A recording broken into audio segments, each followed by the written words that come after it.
Episode 2.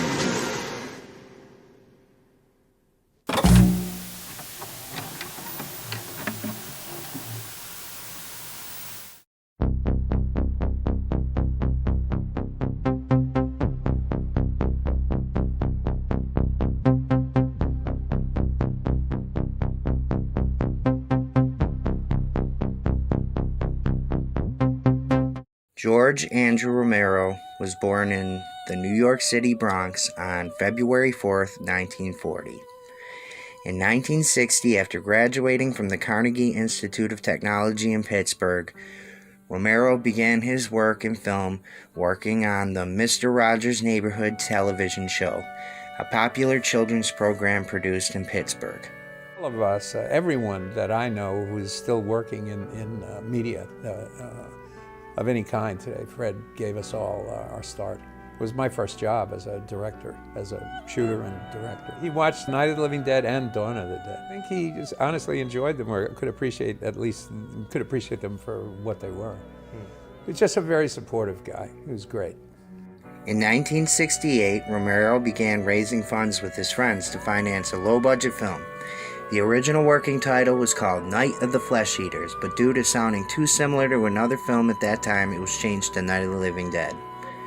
Though the film refers to the dead as ghouls, it can be said beyond a shadow of a doubt that this single film defined the zombie genre and its respective subculture.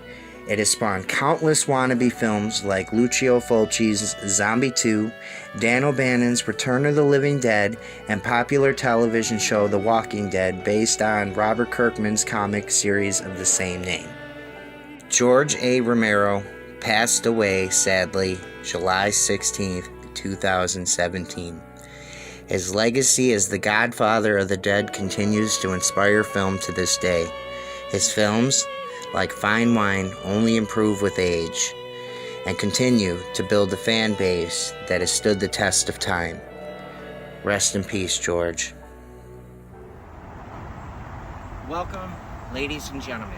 I'm Jim of the Delta Vidcast, and today we have a very special episode of On Location for you. Today, we find ourselves in Toronto at the Necropolis Cemetery. Now, in case any of you at home don't know where that is, well, for one, it's in Toronto. And two, it is the location of the Godfather of the living dead, George Romero himself. So without further ado, we're going to go on a little walk and we're going to see his final resting place. I've never got to meet him in person, so this is as close as I can get. So let's go.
Of course, it's always sad, when somebody passes away. But the thing is about George Romero is that he's going to live on for a very long time through the hearts of people like you and me. Because let's be real, this is the guy that got a lot of us started. I mean, the first zombie movie I ever seen was Night of the Living Dead. A lot of the first zombie movies any of us seen was Night of the Living Dead. And it took place in a cemetery very much like this. He changed history, and he would go on to do it again and again and again. with Dawn of the Dead, Day of the Dead, Land of the Dead, and that's just his zombie movies, okay? And then there came Survivor of the Dead, all right, and Diary of the Dead. But he did so much more than that. He did Martin, all right? He did Bruiser. He did a whole bunch of stuff with Stephen King, all right? This guy was a huge part of my youth. And sure, I didn't get to meet him or, you know, get to stand in line to get his autograph, but just being here right now, it's kind of closing, you know, one of those chapters on a dream, you know.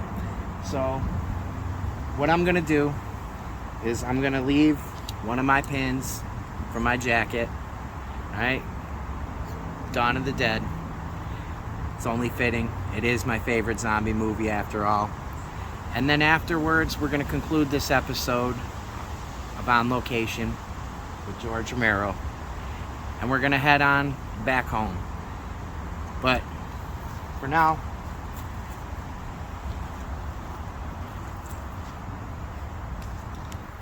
rest in peace, George. Thank you for all the awesome stuff you gave us in your life.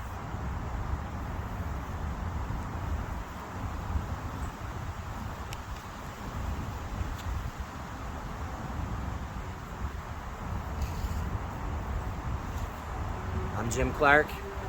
You're watching the Delta Vidcast. This is On Location. See you next time.